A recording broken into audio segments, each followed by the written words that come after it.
الحمد لله الذي لا تراه العيون ولا تخالطه الظنون ولا يصفه الواصفون ولا تغيره الحوادث ولا يخشى الدوائر يعلم مثاقيل الجبال ومكاييل البحار وعدد قطر الأمطار وعدد ورق الأشجار وعدد ما ظلم عليه الليل وأشرق عليه النهار لا تواري منه سماء سماء ولا أرض أرضا ولا بحر ما في قعره ولا جبل ما في وعره أشهد أن لا إله إلا الله وحده لا شريك له وأشهد أن سيدنا مولانا محمدا عبده ورسوله اللهم صل على محمد وعلى آل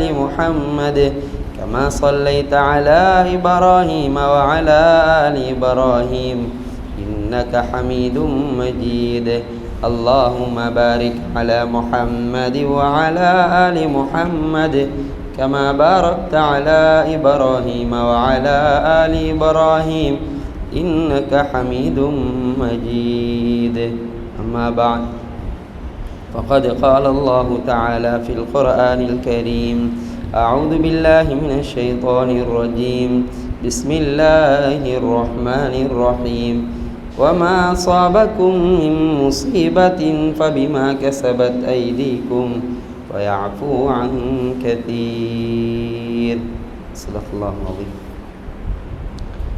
இவ்வுலகத்தை படைத்து பரிபாலித்து கொண்டிருக்கும் ஏகவல்ல நாயன் அல்லாஹுக்கே புகழ் அனைத்தும் அல்ஹம்துலில்லாஹ்.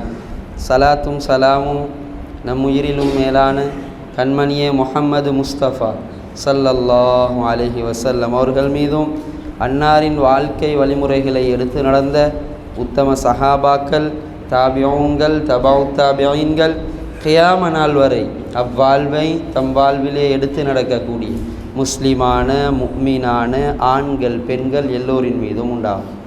புனித ஜுமாவின் கடமையை நிறைவேற்ற வந்து அமர்ந்திருக்கும் அல்லாஹ்வின் நல்லடியார்கள், நம் வாழ்வின் வெற்றி, நிம்மதி, கண்ணியம், சந்தோஷம், ஈடேற்றம் எதில் இருக்கிறது என்பதா நமக்கு சொல்லப்பட்டிருக்கிறது. அப்படியான எல்லா விடயங்களையும் நம் வாழ்வில் இயன்ற அளவு எடுத்து நடந்து கொள்ளும்படி, எந்த விடயங்களை செய்வதால் தோல்வியை, நஷ்டத்தை, கேவலத்தை, இழிவை சந்திக்க நேரிடும் என்பதா நமக்கு எச்சரிக்கை செய்யப்பட்டிருக்கிறது. அப்படியான எல்லா விடயங்களையும் இயன்ற அளவு அல்ல, முற்று முழுதாக விலகி ஒதுங்கி நடந்து கொள்ளும்படி முதலில் எனக்கும் அப்பால் உங்களுக்கும் வசியத் செய்து கொள்கிறேன். மேலானவர்களே, சிறந்த மிக பெருமதியான மிக கண்ணியமான ஒரு மார்க்கத்தை அல்லாஹ் நமக்கு மார்க்கமாக்கி அதை பின்பற்றும் சந்தர்ப்பத்தையும் தந்திருக்கிறான். லா இலாஹ இல்லல்லாஹ் முஹம்மதுர் ரசூலுல்லாஹ் ஸல்லல்லாஹு அலைஹி வஸல்லம் என்ற கலிமாவை மொழிந்த முஸ்லிம்களாக இந்த உலகத்திலே நாம் வாழ்கிறோம். இந்த உலகத்தில் நாம் எப்படியும் வாழலாம், எந்த பிரச்சனையும் கிடையாது. ஒரு நோயாளியாக, கஷ்டவாளியாக, பெரும் பிரச்சினைகள், பெரும் கவலைகள், பெரும் துன்பங்கள், அழுகைகளோடு, நஷ்டங்களோடு வாழலாம். நாம் இருக்கின்ற இந்த மார்க்கத்தோடு இருந்து, இந்த மார்க்கம் சொல்லும்படி வாழ்ந்து, இந்த மார்க்கத்தோடு நாம் மரணித்தால் நம்மை மிஞ்சிய வெற்றியாளர்கள் கிடையவே கிடையாது. மறுபக்கம் எல்லாம் இருக்கிறது. பெரும் வசதியோடு இருக்கிறார், பெரும் செல்வங்களோடு இருக்கிறார், பெரும் பட்டங்களோடு இருக்கிறார், பெரும் அதிகாரங்களோடு இருக்கிறார், எல்லாம் இருக்கிறது. கவலைகள் இல்லை, கஷ்டங்கள் இல்லை, பிரச்சனைகள் இல்லை. அவர் நினைத்த ஒரு வாழ்க்கையை வாழலாம். இந்த உலகத்தில் இந்த மார்க்கம் இல்லாமல் வாழ்ந்து அதே நிலையில் அவர் மரணித்தால் இவரை மிஞ்சிய நஷ்டவாளியும் கிடையவே கிடையாது. இது நாம் சொல்லுகின்ற செய்தி அல்ல, நாம் ஏற்றிருக்கின்ற குர்ஆன் ஷரீஃப் நம் முன்னே இருக்கிறது. புரட்டினால் உலகிலே வாழ்கின்ற எல்லா முஸ்லிம்களுக்கும் ஆறுதல் சொல்லுகின்ற ஒரு வசனத்தை சொல்கிறது. وَمَنْ يَبْتَغِ غَيْرَ الْإِسْلَامِ دِينًا فَلَنْ يُقْبَلَ مِنْهُ وَهُوَ فِي الْآخِرَةِ مِنَ الْخَاسِرِينَ. இஸ்லாம் அல்லாத எந்த மார்க்கத்தை யாருதான் பின்பற்றி என்னிடம் வந்தாலும் அது அவரிடமிருந்து ஏற்றுக்கொள்ளப்பட மாட்டாது. அவர் எப்படிப்பட்டவராக இருக்கட்டும், ஈருலகிலும் பெரும் நஷ்டவாளியாக அவர் இருப்பார் என்பதை குர்ஆன் சொல்கிறது. எனவே மேலானவர்களே, சிறந்த ஒரு பாக்கியத்தை தந்து அல்லாஹ் இந்த உலகிலே நம்மை வாழ வைத்திருக்கிறான். எப்படி இஸ்லாத்தோடு அல்லாஹ் பிறக்க வைத்தானோ, எப்படி இஸ்லாத்தோடு வாழ வைத்திருக்கின்றானோ, அதே இஸ்லாத்தோடு மரணிக்கும் சந்தர்ப்பத்தையும் நம் அனைவருக்கும் அல்லாஹ் தந்தருள்வானா.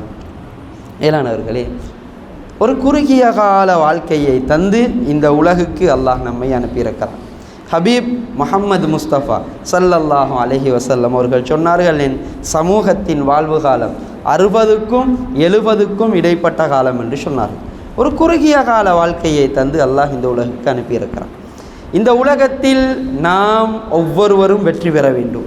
நாம் அந்த கண்ணியமான சிறந்த அந்த சுவர்க்கத்தை அடைந்து ஈருலகிலும் வெற்றி பெற்றவர்களாக மாற வேண்டும். நாம் யாரும் தோற்றுவிடக்கூடாது, நாம் யாரும் நரகம் சென்று விடக்கூடாது, நாம் யாரும் கைசேதம் அடைந்து விடக்கூடாது என்பதற்காக அல்லாஹ் சில வணக்க வழிபாடுகளை நமக்கு மார்க்கமாக்கி அதை செய்யும்படி சொல்லியிருக்கிறார்.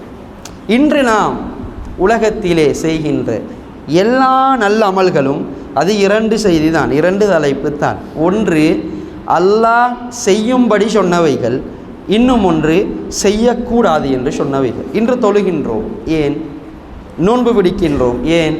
தான தர்மங்கள் செய்கின்றோம், ஏன்? இந்த நேரத்திலே வியாபாரம் தொழில்கள் எல்லாவற்றையும் விட்டு இந்த மஸ்ஜிதுக்கு வந்து உட்கார்ந்து கொண்டு ஜும்மாவுடைய கடமையை நிறைவேற்றுகின்ற நியத்தோடு உட்கார்ந்து கொண்டிருக்கிறோம், ஏன்? செய்யும்படி சொல்லி இருக்கிறான், செய்து கொண்டு இருக்கிறோம். வட்டி சாப்பிடுவது கிடையாது, ஜினா செய்வது கிடையாது, மது அருந்துவது கிடையாது, ஹராத்தின் பக்கம் செல்வது கிடையாது, ஏன்?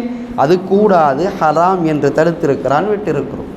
நாம் செய்கின்ற எல்லா செய்திகளும் ஒன்று அல்லாஹ் சொன்னது செய்யும்படி சொன்னவைகள், இன்னும் ஒன்று செய்யக்கூடாது என்று சொன்னவைகள். இன்று நம் எல்லோருக்கும், இந்த சபையில் இருக்கின்ற நம் எல்லோருக்கும் ஒரு ஆசை இருக்கிறது.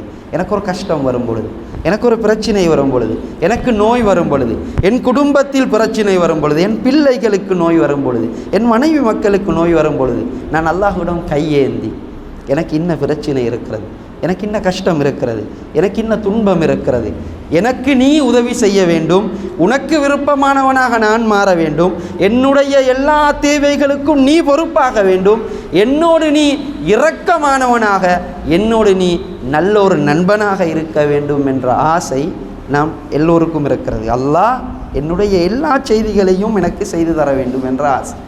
இதற்காக நாம் என்ன செய்கிறோம்? அவனுடைய மஹப்பத்தை, அவனுடைய விருப்பத்தை, அவனுடைய இரக்கத்தை பெறுவதற்காக நிறைய அமல்கள் செய்கின்றோம். தொழுது எப்படியாவது அவனுடைய விருப்பத்தை பெற வேண்டும், நோன்பு பிடித்து எப்படியாவது அவனுடைய விருப்பத்தை பெற வேண்டும், தான தர்மங்கள் செய்து எப்படியாவது அவனுடைய விருப்பத்தை, நேசத்தை அடைந்து கொள்ள வேண்டும் என்ற ஆசை இருக்கிறது. இது தவறல்ல, இது இருக்க வேண்டிய, இது விரும்பக்கூடிய ஒரு ஆசை தான். மேலானவர்களே, நாம் மறந்த இன்னும் ஒரு பக்கம் இருக்கிறது. அல்லாஹுடைய விருப்பத்தை, அல்லாஹுடைய மஹப்பத்தை, அல்லாஹுடைய நேசத்தை மிக மிக மிக லேசாக நமக்கு கொண்டு வந்து சேர்க்கக்கூடிய இன்னும் ஒரு பகுதி என்ன தெரியுமா?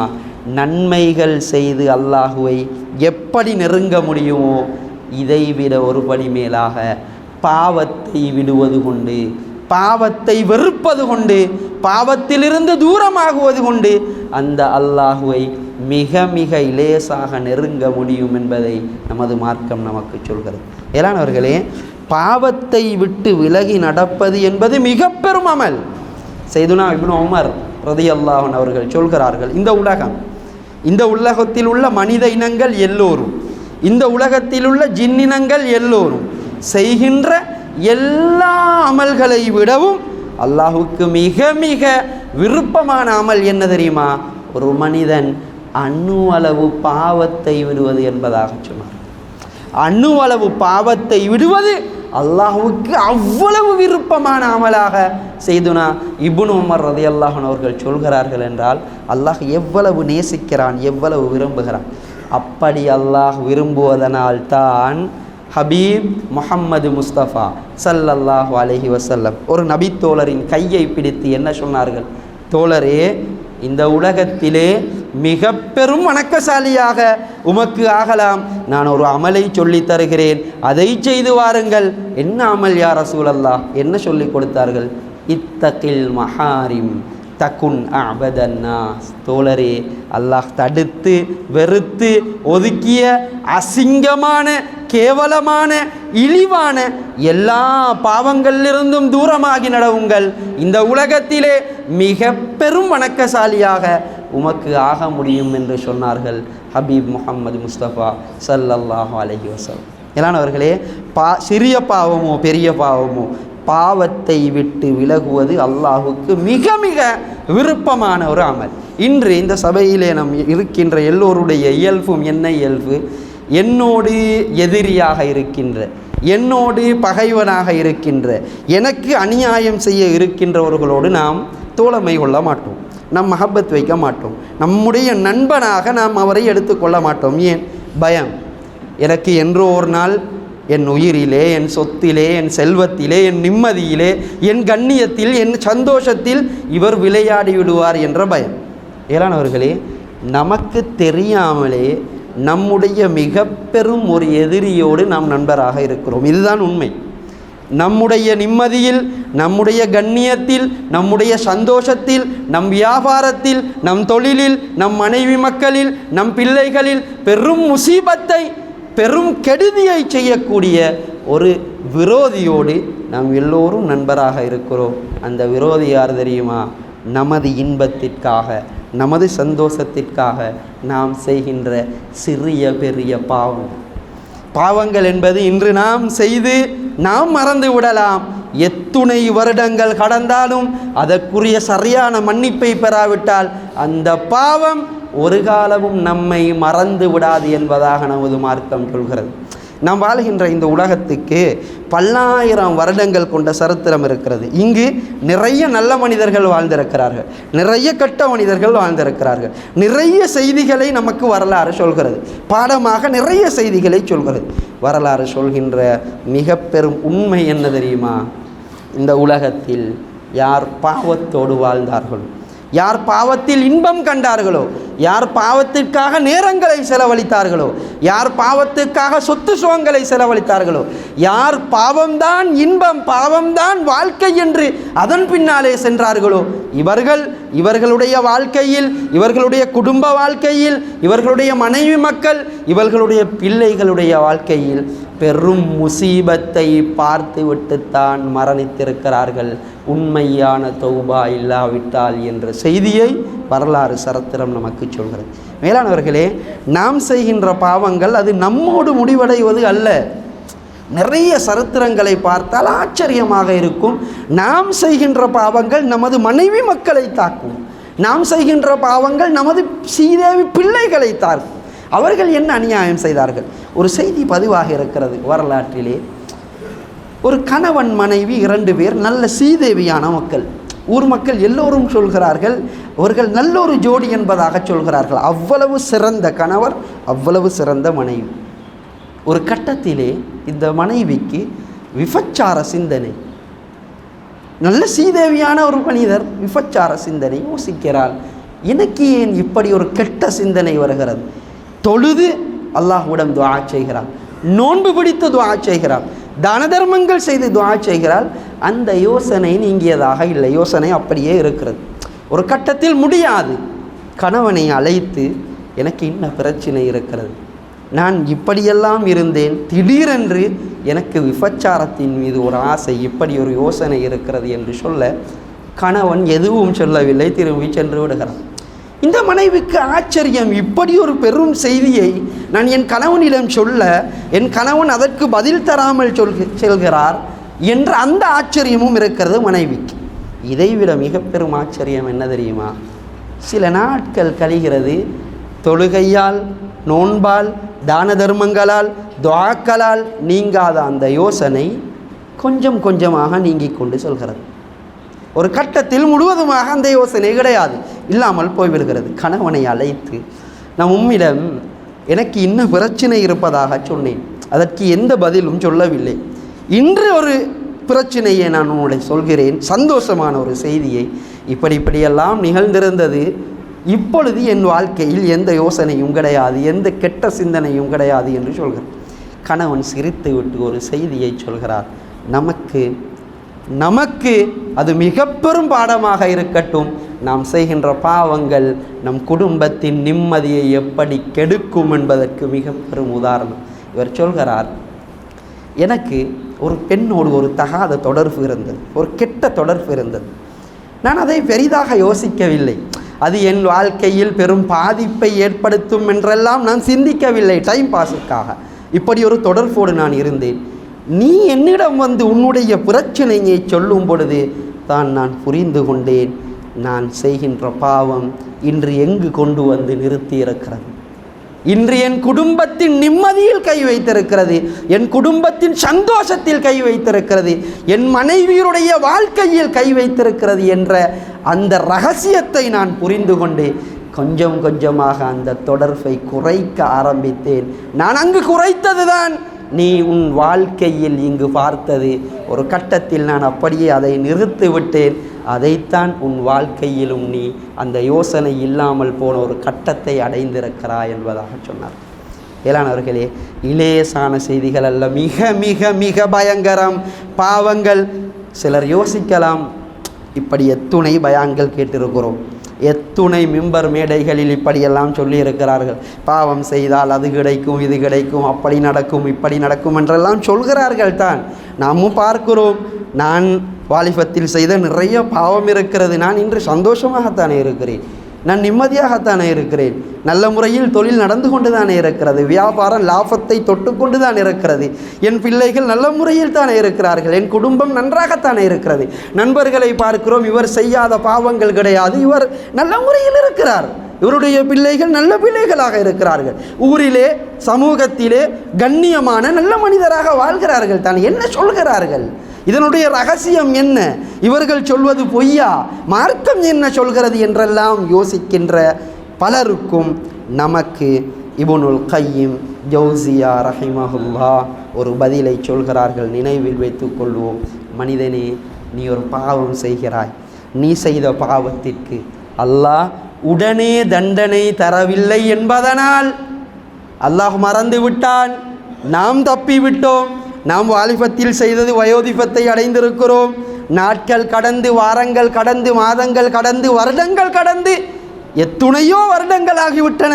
செய்த பாவத்திற்கு நான் தௌபா செய்யவில்லை, அல்லாஹ் மறந்திருப்பான்.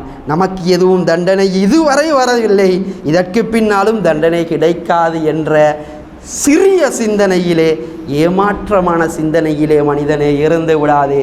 40 வருடங்கள் கடந்தாலும் நீ செய்த பாவத்திற்கு சரியான தௌபாவை செய்யவில்லை என்றால் அது உன்னிலே, உன் பிள்ளைகளிலே, உன் மனைவி மக்களிலே, உன் குடும்பத்திலே, உன் வியாபாரத்திலே, உன் தொழிலிலே மிக பெரும் முசீபத்தை நிச்சயம் கொண்டு வந்து சேர்க்கும். உண்மையான தௌபாக இல்லாவிட்டால் மனிதனே ஏமாந்து விடாதே என்பதாக சொல்கிறார். எனவே மேலானவர்களே, பாவங்கள் அவ்வளவு பயங்கரம். நீங்கள் யோசிப்பது போன்று அது சிறிய விடயம் அல்ல. மேலானவர்களே, வாழ்க்கையிலே அல்லாஹ் நமக்கு சந்தர்ப்பங்கள் தராமல் நம்முடைய உயிரை கைப்பற்றுவது கிடையாது. எல்லோருக்கும், இந்த உலகத்திலே வாழ்கின்ற எல்லோருக்கும் மரணத்திற்கு முன்னால் தன்னை மாற்றுவதற்காக, தன் வாழ்க்கையிலே பெரும் சீர்திருத்தங்களை ஏற்படுத்தி கொள்வதற்காக சந்தர்ப்பங்களை கொடுப்பது அல்லாஹுடைய ஒரு நியதி. சையதுனா உமர் ரலியல்லாஹு அன்ஹு யார்? எங்கு இருந்த மனிதர். சந்தர்ப்பம் கொடுக்கப்பட்டு சந்தர்ப்பத்தை பாவித்து என்ன நிலைக்கு சென்றார். சையதுனா இக்ரிமா ரலியல்லாஹு அன்ஹு யார்? எங்கு இருந்த மனிதர். சந்தர்ப்பம் கொடுக்கப்பட்டு சந்தர்ப்பத்தை பாவித்து என்ன இடத்திற்கு சென்றார். சையதுனா அபூ சுஃபியான் யார்? எங்கு இருந்த மனிதர். சந்தர்ப்பம் கொடுக்கப்பட்டு சந்தர்ப்பத்தை பாவித்து என்ன நிலைக்கு சென்றார். இதே போன்று அல்லாஹ் நமக்கும் நம் வாழ்க்கையை மாற்றுவதற்கு, நம் வாழ்க்கையை சீர் செய்வதற்கு நிச்சயம் சத்தியம் சந்தர்ப்பங்களை தந்து கொண்டுதான் இருக்கிறான். இங்கு என்ன வித்தியாசம் தெரியுமா? சந்தர்ப்பத்தை சந்தர்ப்பமாக எடுத்தவர்கள் வெற்றி பெற்று கொண்டிருக்கிறார்கள், சந்தர்ப்பத்தை தட்டிவிட்டு செல்பவர்கள் தோற்று கொண்டிருக்கிறார்கள். இதுதான் உண்மை. ஏலானவர்களே, அல்லாஹ் வாழ்க்கையிலே நிறைய சந்தர்ப்பங்களை தந்திருக்கிறான். அப்படி தரப்பட்ட ஒரு மிக பெரும் சந்தர்ப்பம்தான் இன்று நாம் இருக்கின்ற முஹர்ரம் மாதம். இந்த மாதம் நம்மை நாம் சரி செய்வதற்காக தரப்பட்ட மாதம், நமக்கு ஒரு சந்தர்ப்பமாக தரப்பட்ட மாதம். இந்த மாதத்திற்கு நிறைய சிறப்புகளை ஹபீப் முஹம்மது முஸ்தபா ஸல்லல்லாஹு அலைஹி வஸல்லம் அவர்கள் சொல்லியிருக்கிறார்கள். மேலானவர்களே, அல்லாஹ் மாதங்களை படைத்து நாட்களை படைத்து விட்டு 10 நாட்களை சிறப்பாக்கி இருக்கிறான். அதில் முதல் 10 ரமலான் மாதத்தினுடைய கடைசி 10 நாட்கள். இதை சிறப்பான 10 நாட்களாக அல்லாஹ் ஆக்கியிருக்கிறான். துல்ஹிஜ்ஜா மாதத்தினுடைய முதல் 10 நாட்கள் சிறப்பான 10 நாட்களாக ஆக்கியிருக்கிறான்.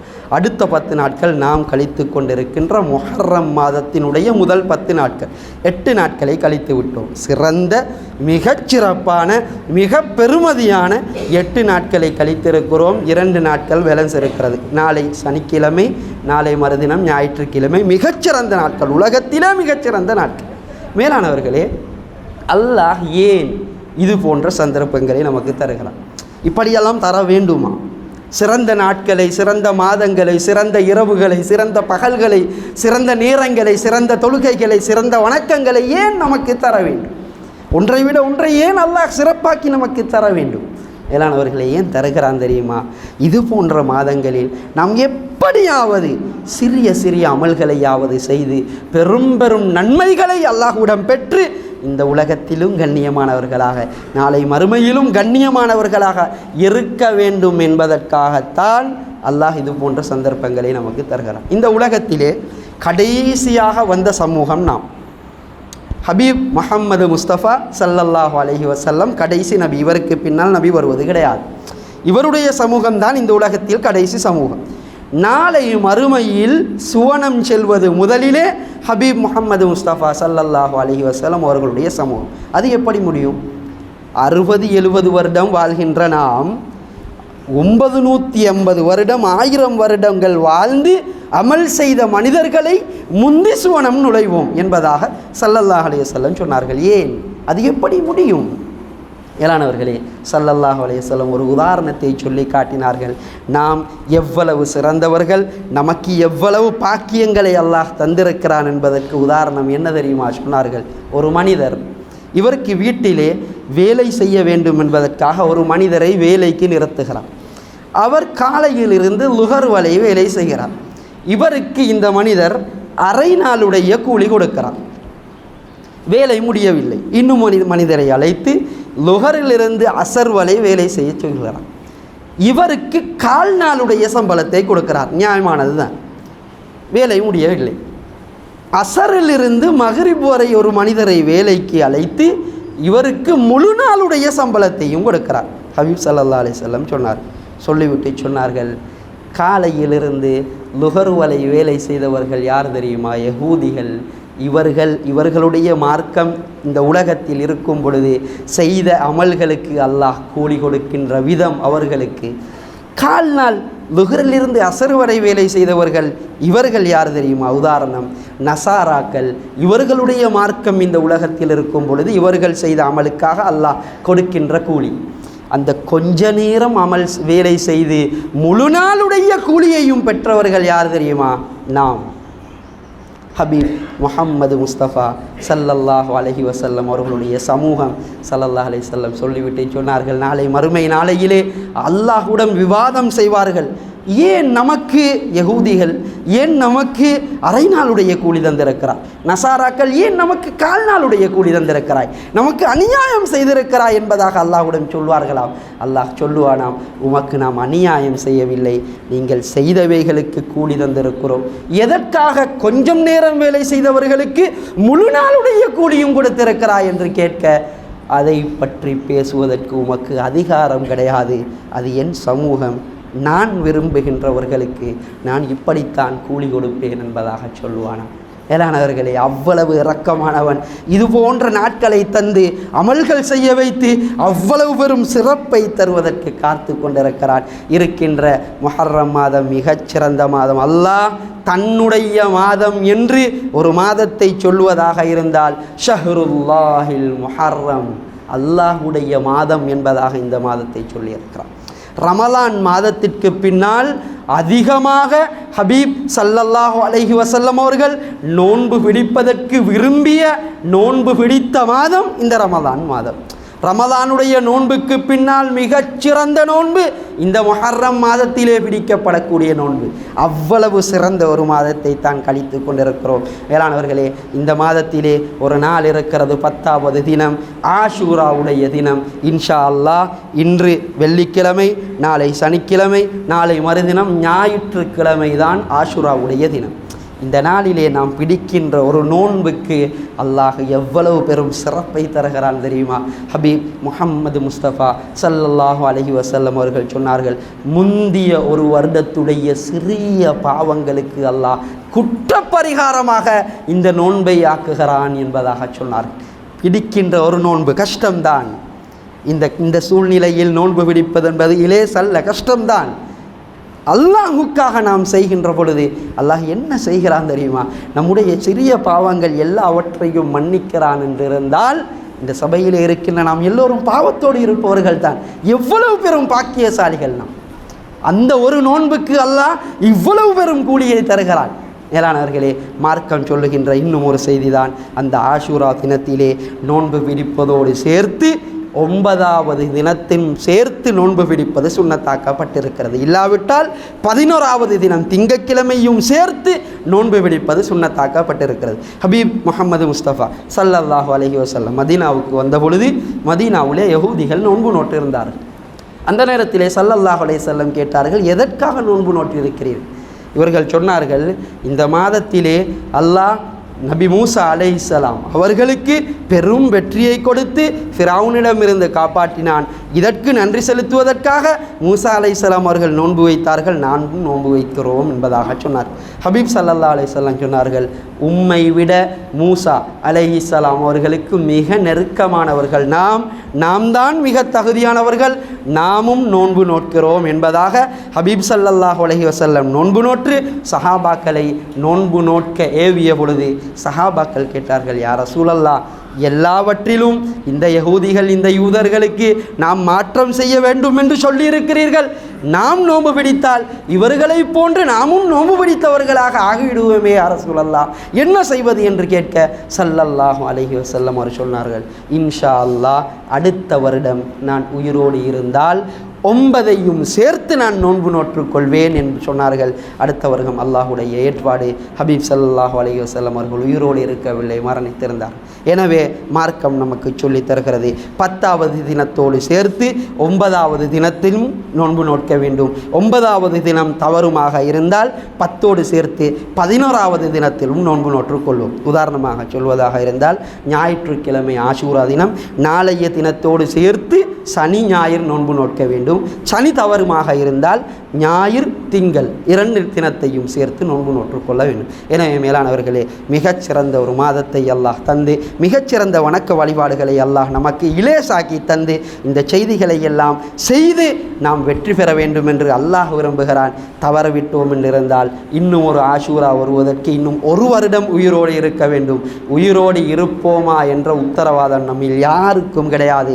கிடைத்த சந்தர்ப்பத்தை பாவித்துக் கொள்வோம். கிடைத்த நேரத்திலே செய்து அந்த கஷ்டத்துக்குரிய மிக பெரும் பலனை அல்லாஹ்விடம் அடைந்து கொள்வோம். எல்லாம் வல்ல அல்லாஹ் நம் அனைவருக்கும் இந்த மாதத்தினுடைய சிறப்பை, இந்த மாதத்தினுடைய பரக்கத்தை அடைந்த கூட்டத்திலே நம் அனைவரையும் சேர்த்தருள்வானாக. யா அல்லாஹ், நம் பாவங்களை மன்னிப்பாயாக, நாம் செய்த எல்லா தவறுகளையும் மன்னிப்பாயாக. யா அல்லாஹ், கெட்ட கெட்ட அசிங்கமான பாவங்கள் எல்லாவற்றிலிருந்தும் தூரமாக்குவாயாக. யா ரப்பே, யா அல்லாஹ், நம்முடைய எல்லா நிலைமைகளையும் ஹைராக சீராக ஆக்கி தருவாயாக. நம் பெற்றோர்களுடைய பாவங்களை மன்னிப்பாயாக, அவர்கள் செய்த எல்லா தவறுகளையும் மன்னிப்பாயாக. இந்த உலக முஸ்லிம்கள் எல்லோரின் பாவங்களையும் மன்னிப்பாயாக, அவர்கள் செய்த எல்லா தவறுகளையும் மன்னிப்பாயாக. ஹபீப் முஹம்மது முஸ்தபா ஸல்லல்லாஹு அலைஹி வஸல்லம் அவர்கள் என்ன நலவுகளை கேட்டார்களோ அது அனைத்திலும் நம் அனைவருக்கும் பங்கை தருவாயாக. எதை விட்டு பாதுகாப்பு தேடினார்களோ அது அனைத்திலிருந்தும் நம் அனைவரை